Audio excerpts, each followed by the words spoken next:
our TexasLand talk. It's unnamed. You can submit your name ideas soon. We're here with my best friend, Addy Reckling, who is the designer of our wonderful TexasLand logos. So we had this idea as part of our quarterly newsletter to talk to some people who've been around TexasLand from the beginning. We discovered as a team the other day, my phone goes back way too far to selfies of us in high school, that the first time I texted about TexasLand was August of 2020. So this has been a project that's 5 years in the making, and obviously we have a long way to go, but we've come really far, and Addy is our first guest, so welcome, Addy. Thank you. Honored. So really easy first question. Tell us about you. I am born and raised in Houston, Texas. I'm a graphic designer, specializing in prints and consumer packaged goods, merchandise, mainly anything print. I do digital, but I just have always wanted to find a way to make art and make that my career, and that's kind of what I do. Okay, Addy, so we always said, or I feel like I always said in your book class that you were gonna end up being a graphic designer, but that wasn't always totally clear. So how did it happen? I never thought it would be my career. I never thought I would make money off of it. It was always a side passion for me because I truly didn't think that I could make that my career. I really loved doing it on the side for me, which I think was a great thing for me in the long run because now I love my job. But it wasn't until I got into college and started making t-shirts for our sorority and other Greek-like events on campus, doing all the merchandise. I kind of appointed myself like apparel chair, which I don't even think existed before, but I ended up doing it like the whole 4 years I was there, and then self-taught myself how to do Illustrator. I was doing everything in a different program in Photoshop.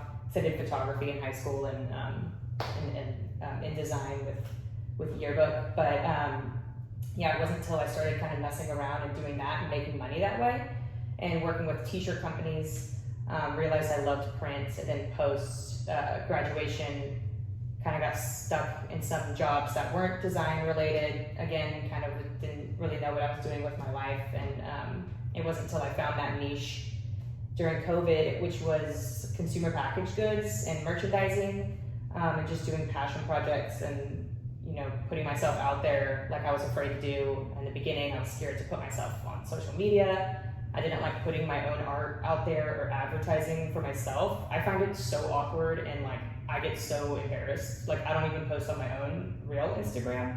So something about posting something made me feel like really vulnerable about like putting my art out there that I worked really hard to create, and I'm just scared someone's gonna say I don't like it or make fun of me. So I really just pushed myself, made TikToks during COVID, like screen recording, showing how I built something, got back into UX and UI, built some websites and things, and then that's when I started getting clients, and then ended up, turning it into my career. Okay, so born and raised in Houston, but you went out of state for college, and it wasn't necessarily clear if you were gonna come back. So question is, what drew you back to Texas? Like, what makes Texas great? I know there was job, there was boyfriend, now husband, but what about Texas pulled you back? It's so weird because when I was in Texas before I went to Georgia, I was like, I'm getting out of Texas, I'm out. I remember. And then I went to Georgia and I loved it. But then by the end of that, I was like, I'm getting out of here, I gotta get out of Georgia. So I think that's just kind of like my attitude, but that's just such like an end of college and end of high school attitude to have. Angsty. Yeah. And I went away, I went to Australia for a year with a friend from Georgia, and we got like our work visas, and we just kind of Found yourself? Yeah, found myself, figured it out for like a year until I ran out of money, and then came home. And the second I got home, I don't know if it was, and I did the same thing. I mean, I was like, I need to get out of Australia. Like after a year, I was like, I'm out. I got home, and I don't know, it's just like the energy in Texas it's so unmatched, and it's like, obviously I grew up with people here, but I've like not only reconnected with old friends, but met new ones, and it's such a big state, but it's weirdly small. Yeah. Like I feel like everyone kind of not knows each other, but understands each other. And no matter where you go, even though there's, beef with Dallas and Fort Worth and Houston or whatever, like everyone at the end of the day is, a Texan and they're proud, and that's the most cliche, like lame thing to say, but it really is like such a strong bond that you have with other Texans, and we want people to come here. And in Austin, like no one's from Texas, but they love Texas, and it's like, and you love that they're there, and it's like it's such a good energy. I don't know, it makes me so like even in Australia, people would ask where I was from, and I would just say Texas, and they would be like, "Oh my gosh," and they loved it. Gets a reaction. Yeah, I love being. I'm so proud to be from Texas. There's a stat that UT Austin found doing a survey that we use in a lot of our pitches, that 1 in 3 Texans identify as Texan first and American second. Oh yeah. So like I always use a travel example too, where we don't necessarily say we're from America, we say we're from Texas. Yeah. It gets the response. And yeah, for sure. I think the energy of like this Texas state of mind, even if you're not necessarily from here, is infectious. Yeah. Well, I love that answer. Okay, so speaking of Texas, you're clearly well traveled between Georgia, Australia, everywhere else in between. Where is one of your favorite places that you traveled to in Texas? I had, and this is not a joke, because I've been on a lot of trips. My favorite trip over like Australia and Europe, I'm not kidding, was going to Big Ben. I think about it all the time. When was that? 2022 or 3. I went for New Year's, which is like the best time to go, in my opinion, because the weather's perfect. It's cool at night and then hot during the day, but it's not like scorching. So we were able to hike all day, and then like cross the border, go to Mexico. But we did Terralingua. We stayed in Marfa for a night, I think, and then stayed in Terralingua for the rest of the time and kind of camped. Nice. And did a couple different things, and we stayed at really cool spots, and that were kind of like not glamping because they weren't really glamorous, but it wasn't just a tent either. Okay. But like on a property. Or a bubble? Yeah, well, we did one kind of yurt thing. Okay. Where we had to walk to the bathroom, and then another thing that was owned by this bar called the Boathouse, which I recommend.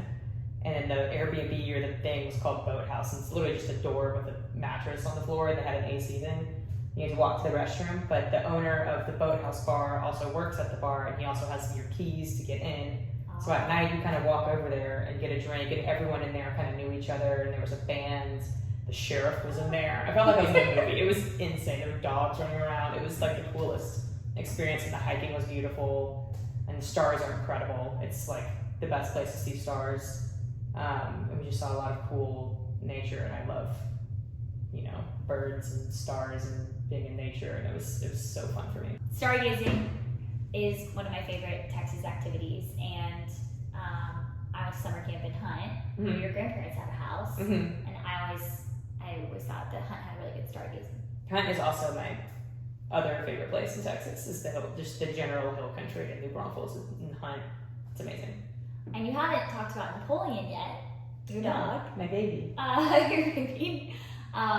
And he loves Hunt too, right? Oh my god, he loves it. The wide open spaces. He's like 14, and he's like a tiny mutt, like mixed bulldog or French bulldog or pug. We don't really know. But he's super old and he's super healthy, and I think it's because we go to Hunt so often, and when he comes back, he's energized. Love that. He's very sweet. Yeah. Talk about Texas institutions like Terralingua, Hunt. I really wanted to ask, in your grandparents, I really wanted to ask you about James Coney Island specifically. Oh my gosh. Because your family loves it there. Yes. So James Coney Island is really meaningful to me because my grandfather also took me there growing up, and I think that this starts to get into the TexasLand aspect of things, but we always talk about how TexasLand creative concept will involve the best of Texas under one roof, whether that's not just the storytelling, rides and attractions, but food and beverage and education. And I think that James Coney Island was one of the best hot dogs in town. So I'd love to hear more about what it means for your family and y'all's new tradition of getting out there. Oh my gosh, yeah. So we would go, all the time. And every year, on their anniversary, they would have, like I think on like the 95th year anniversary of James Coney Island, they would be giving away 95-cent hot dogs. And every year up, it would go up until it got to $1. So that was the tradition with my grandfather. He would always take us, I think it was in June, I can't remember, but we would go and get that hot dog and he wouldn't let you get anything else because he only wanted you to get the 99. Because if you added anything extra or got one of the fancy hot dogs, like he wouldn't let you get it. Yeah. So we do that all the time, and then they closed the location by us, but we still go out. We went last weekend, and it wasn't for the anniversary, just for fun. We actually walked in, and I saw my uncles. It was all the grandkids and my grandparents going, and we walked in and saw my uncle sitting there eating 2 hot dogs, and we were like, "Oh, are you here for?" The party that we're having? Yeah, and he was like, no, what are you talking about? And he just drove all the way out there to have 2 hot dogs. And did you plan it with y'all? No. Oh my gosh. Wow, Texas is small. Yeah. That's hilarious. Okay, so I guess transitioning into some TexasLand origin story stuff. Mm-hmm. Just to repeat for people who are joining in, Addy designed our logo back in the day, and I'd love to hear the story from your perspective, because for me, I was still in business school in California, and I remember a lot of late night Zooms with you, where we were sort of going through that iterative process, and it was a really special time because it lives like pretty distinctly in my memory. And after having been at this for a couple years, I can't say that about everything. Things sort of like run together in your mind, but I have this vision of myself in the kitchen. At this little standing desk in the corner that I had, and I had like a little thing, illustration of Astroworld up there, and my like sketched out terrible original map of TexasLand. Yeah. That was actually drawn on the back of hospital papers, which is a whole other story. Oh I was okay. But it's like sort of like the TexasLand version of the napkin, but you were right there with me, which was really special because I don't know if it's been said, but Addy and I have been best friends for we're so old, 15 years. Yeah. I don't know. So what was your process? And when I first asked you, will you design a logo for TexasLand? What were your thoughts? Were you like, she's really doing this? And what is it supposed to even look like? And where were you drawing inspiration? And I don't think I never give you much guidance. No, you were. I trust you. I think you were so helpful. I remember you asking me and me thinking oh, this is a temporary thing maybe, but I'm gonna make it look good so I can repost it and stuff. I don't like to make anything that I don't want to post now. That's my one rule. That's a fair one. Yeah. So I was excited, but you had great inspiration. I think a lot of it came from, I don't remember when we first spoke about it, but it was, I know that I was in Austin and we were doing Zoom calls trying to pick colors and inspiration. I know Astroworld was a huge one. Mm-hmm. And then I know just general Texas sports teams. At first we were looking at we were thinking kind of a, Texas rough kind of color. So we were kind of going almost with a burnt orange, but we didn't want it to be too leaning one way. Yes, and we didn't want it to be, maroon either. So we were really thinking about sports colors. We looked at Rangers, old Astros, new Astros, Stars, Austin FC, Rockets, Texans. Yeah, Texans. Literally every single color combination, but still wanted to keep it fun and lighthearted and whimsical. And I think at one point, I wish I had my sheets with me, but I know that one of them we were drawing a boots into the design, and then drawing a star, and then my process is going crazy and giving everyone everything they ask for in one thing, and then kind of trickling it down, because I feel it's easier to take things out than to add. Mm-hmm. So I always try to go kind of crazy at first and then remove and simplify. I think that's kind of just what we did. I think we had a boot in there. I think the D was a boot. The boot was a letter, and then maybe it was a T, and then there was a little hat. Yeah, there's a hat. Mm-hmm. Mm-hmm. So we tried kind of everything. We wanted to keep it whimsical and very Texan and a cartoonish kind of sense, but not too playful to where it's too busy, Yeah. And I know that we kind of experimented with the star and which letter to put the star in and kind of how that works. And I think the shooting star ended up being great because I like to do secondary logos too. And I know that shooting star we used on hats, and I just think that having 2 logos and then a TL as well, and a circle, and putting that shooting star around it. So just anything that kind of works in multiple forms is kind of the best. When things get too busy, it's hard to narrow it down and do a logo for Instagram or an emblem or a hat logo or anything. So you were so easy to work with, though. I'm not gonna lie. So you knew exactly kind of like the vibe, and it was easy to give you options because you were very clear and concise with your feedback. I remember. Well, thank you for that. Yeah. I think feedback for creatives is something that you get better at over time, but it's very important. Like, people don't talk about this, sort of like you were saying before, there's that fake or real Dallas-Houston rivalry or Dallas-Fort Worth. There's kind of this rivalry in the business world, in the creative world. Maybe you saw this at Hershey or other places you've worked, where there's the business people and the creative people, and they can't talk to each other. A lot of miscommunication, yeah. And the business people are always saying creative people are spending too much and they don't get it, and the creative people say like, oh, the suits. Yeah. And I think just clear feedback, and sometimes I've seen on the business side, people are worried about hurting the feelings of the creatives. Yeah. But if you can give feedback on what you like and what you don't like, I've heard that that's more helpful than just like ending after 10 iterations of something than saying, wait, I don't like this. Yeah, I think creatives are less worried about having their feelings hurt, and they're more worried about like their time being wasted, and the company's time being wasted, because a lot of like freelancers work hourly too. So it's not like if something's signed before, then that's fine. And the freelance, like if I'm doing something at an hourly rate, it's fine. Like I don't mind doing a million iterations. Like I'm getting paid, so it's fine. Yeah. But a lot of times it's hard to go really deep into one rabbit hole and then kind of have to like pull back and start over.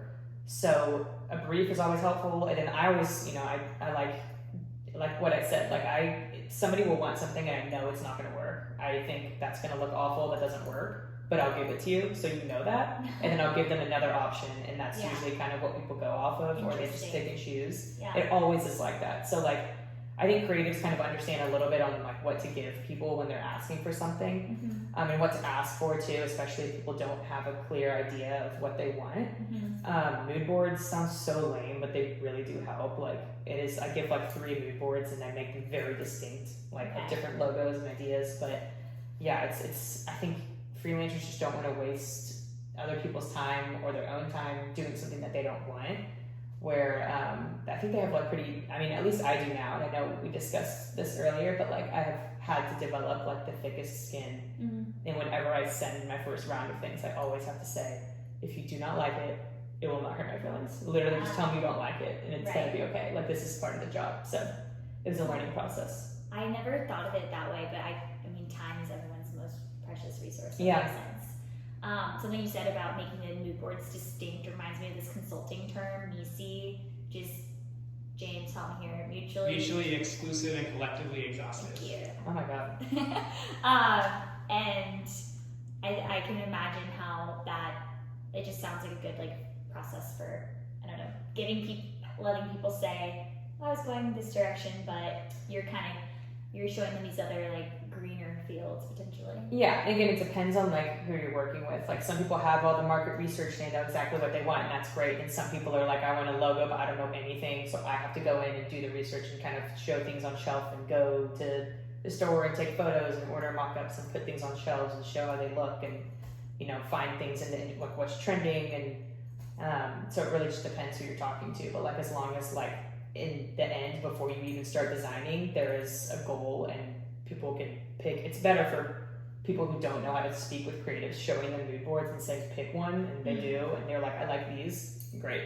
And then that's kind of what you have to go off of, because they only know other brands. I feel like that's where they're coming from, whereas like they're not creating something in their head as much, but they want something to look like something else, kind of, or like match. Feel familiar.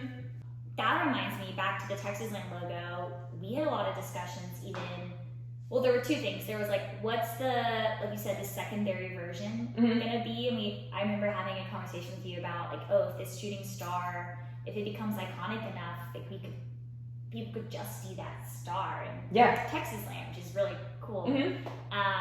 But then we also even thought about like which way it should go, because you have like the iconic Nike swoosh that goes that way, but then you have like the iconic Disney movie opening where it goes kind of arches goes over. And I Mhm. think we veer toward, we're going to get a lot of comparisons to Disney anyway, so we better I think not going go up, up. I think we talked about this once because I was like doing a logo once where something was pointing down, and I was like, anything with like a logo of something pointing down, I feel like means like, Yeah. I don't know, maybe that's Maybe just like like that me. symbol. Yeah, I don't know why. So like something about like going upright. Yeah. When you think about like up and to the right is what they say in Perfect. finance. Yeah.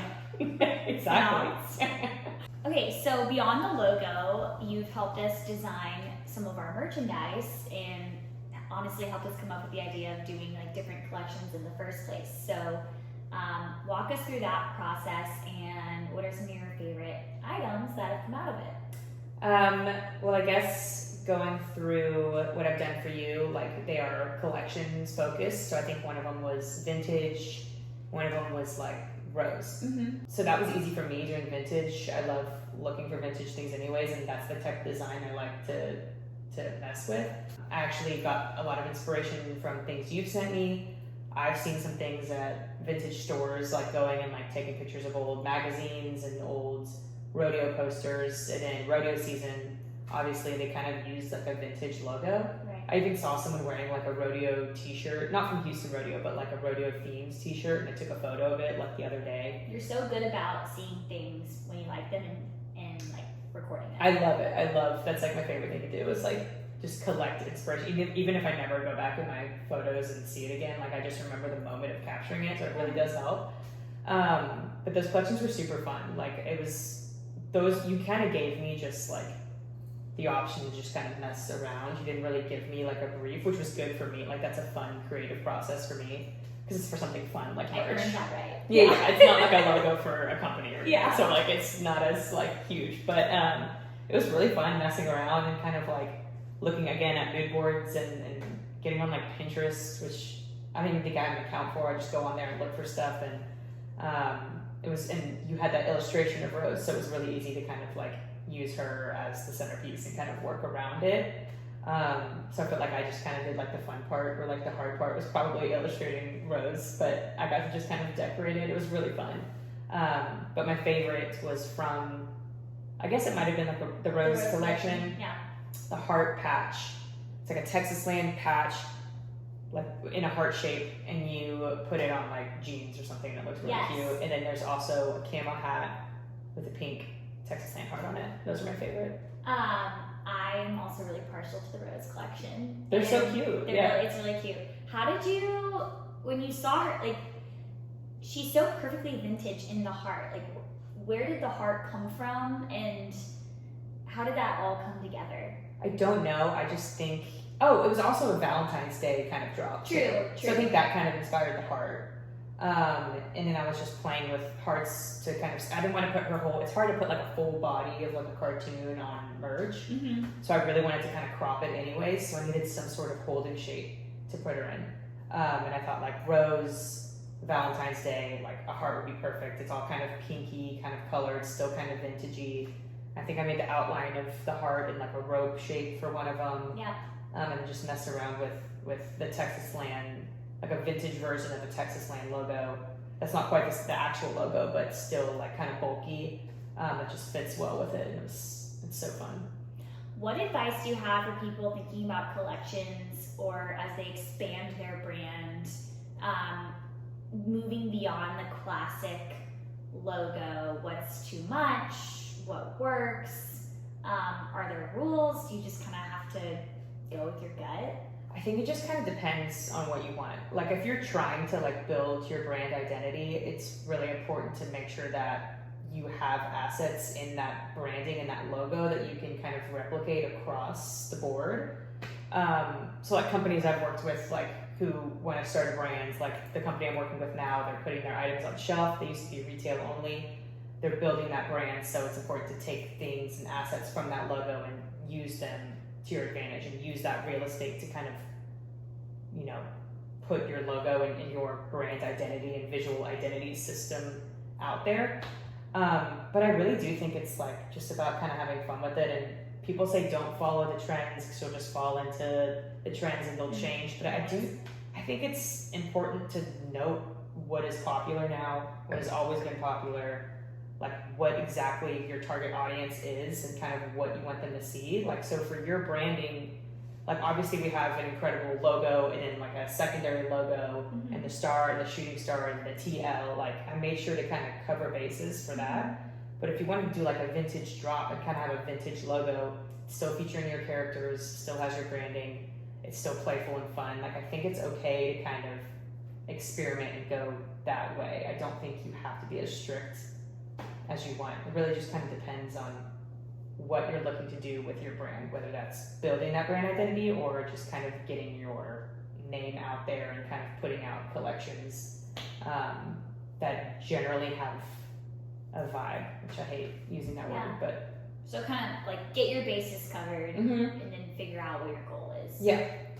Going back to the patch, I was thinking like maybe part of the reason you gravitate toward it too is like patches feel vintage inherently. Yeah. And we had talked about like, do we design to the product itself or does the product dictate the design? And that was one of those things where I feel like it worked together where like the patch that was available was a heart shape and it fit the heart logo. And then I thought of my mom's old overalls that she stitched herself that say like Susie Pie Pie. Oh, really? And I don't know, And there's something like collectible about patches too, and I think that's another thing that brought us back to this patch idea was we thought, you know, like TexasLand and like collectible badges or stickers or something that you can get like that kids like. I like them. Like I like collectible packaging in general. Like I love collectible wine bottles and everything under the sun and candles and everything. So like I think that having something that's collectible, so like this was the rose drop and you had this collectible option and then you had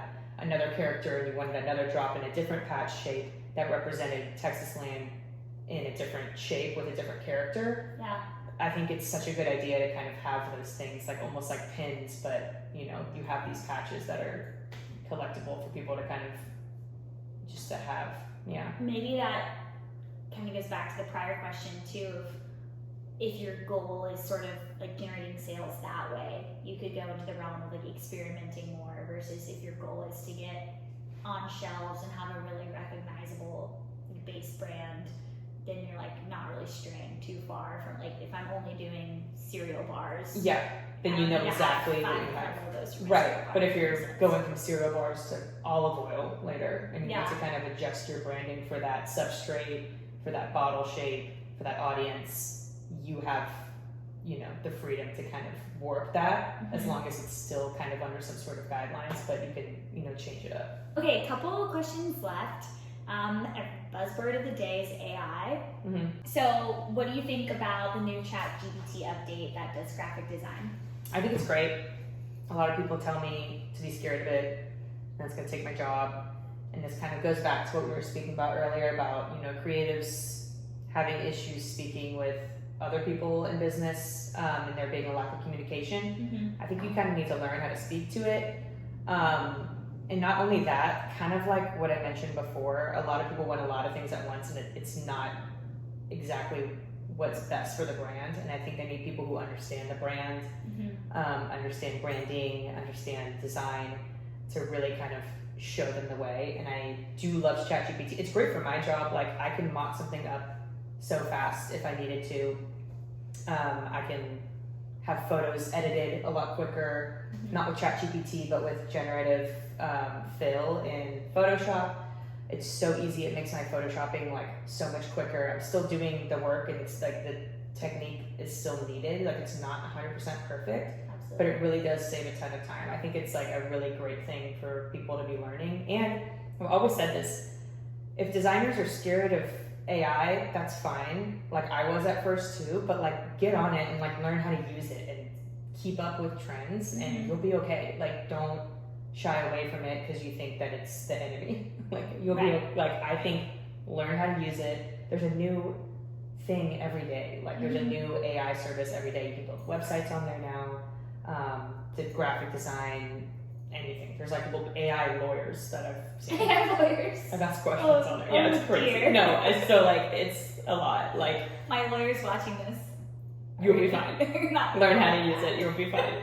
No, but I mean, it really is. Like, I think it's such a great tool, and I think just take advantage of have it be a tool and, like you said, not working against you. No, yeah, like the people I The work with fear of now. it. Yeah, the people I work with now, I switched jobs. I'm still in packaging design, but they encourage us to use it all the time and Interesting. use it together. And they're like huge fans of it. Like they pay for the premium ChatGPT, and we all use it. And they refuse to Google. They tell us to cha-cha it, which is ChatGPT, and they said don't say the G word. Cha-cha it? Cha-cha it. All right. So I'm a big fan of it. I think people should take advantage of it. I do think too, like we were saying today, we were as a team kind of having a learning session and experimenting Mm-hmm. and using the logo specifically, and we got to a place where we said, oh, Addy could take this and make the changes we want and like, make it even better, but we sort of gave her something to start off of. You lose optionality when you go with ChatGPT. Yeah, which is good for designers, I think. But it also like you get that image and like what are you gonna do? Like you need somebody to vectorize it and edit I it. think we're never going to get to the end of that question because the car keeps beeping, which we'll talk about later. So I'm going to end with my final question, which is, what do you hope to see as a future guest at TexasLand? And we haven't got to talk much about your family, who I love, but you come from a big family, and we obviously envision TexasLand as being a place where grandparents can have fun, parents can have fun with kids. So what kind of role do you want TexasLand to play? Oh! You can keep going. I'm just excited for like a year-round kind of rodeo. Like I really think that the rodeo is so concentrated and it's still so fun. But I think that having something year-round and like something that other people can come to and kind of understand the culture, and you know you're from Texas and your family's been here for a long time, so I feel like you can really kind of nail that down and have the best vendors, the best food, everything we love about Texas, everything local to Texas is such a huge deal to me, and I think that would be really special to have like just the local vendors, good people, year-long rodeo. I think it would be such a good time, like at all times. Yeah, we're really excited for internally we call it like the show-dio. Yeah. So we think we'll incorporate elements of show but keep it authentic to Texas. Yeah. Love okay, so we're gonna do a lightning round. Okay. Before the car starts beeping again. Okay. Okay, so you just have to pick one. Altuve versus Pena. Altuve. Chablis versus Gruner. Chablis. Kolache Factory versus Ruskas. You can keep going. I think we can, right? Yeah. Ruskas. This For sure. car versus anything else. No, gives me anxiety. Yeah. Christie's Donuts versus Shipley's. Shipley's.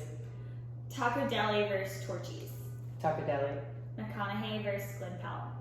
I really am not a huge fan of either of them, but I think I would do McConaughey.